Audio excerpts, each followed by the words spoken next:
Vanmôre dag 2 van my oordenkingsreeks, Rinus van Sandwyk van Sion in Parys. Vanmôre wil ek sê, God is altyd goed. Ek lees vir jou uit Hebreërs 3 vers 17 en 18. En vir wie was God 40 jaar lang kwaad? Was dit nie die mense wat gesondig het en wat in die woestyn omgekom het nie? Oor wie het God met 'n eed verklaar dat hulle nie sy land van rus sal binnegaan nie? Was dit nie juis hulle wat aan hom ongehoorsaam was nie? Aan wie het God het gesê? Julle sal nie in die rus kom nie, die beloofde land, die oorvloed van melk en honing nie. Ek sou gedink het, dit sou wees vir diegene wat afgode aanbid het, vir diegene wat nie oggendgodsdiens gehou het nie, of immorele mans, of vir diegene wat nie offers gebring het nie. Tog, in werklikheid, was die enigste ding wat die kinders van Israel van die beloofde land af weggehou het, hulle gebrek aan geloof. Dit is 'n krities belangrike teologie. Van die enkele sonde wat hulle daarvan weerhou het van seën, was bloot om te dink dat God se belofte net te goed was om waar te wees.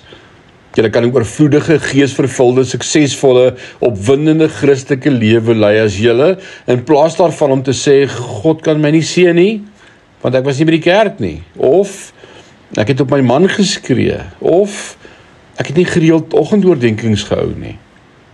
Eerder te sê, ek is 'n geestelike sprinkaan, Here, maar as U my na hierdie groot land van seën wil bring, sal ek met graagte ingaan.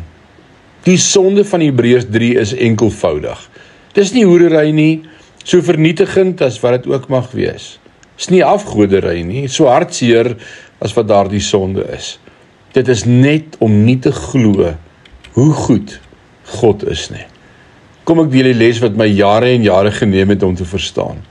En daardie les is eenvoudig: seën, salwing, bediening, vrugbaarheid en oorwinning gaan nie oor jou nie. Dit gaan nie oor die werk wat jy vir die Here doen nie. Dit gaan oor die werk wat hy vir jou gedoen het. Dit gaan nie oor jou gebed tot die Here nie. Dit gaan oor sy voorbinding vir jou. Dit gaan nie oor jou geloof in die Here nie. Dit gaan oor sy getrouheid wanneer jy struikel.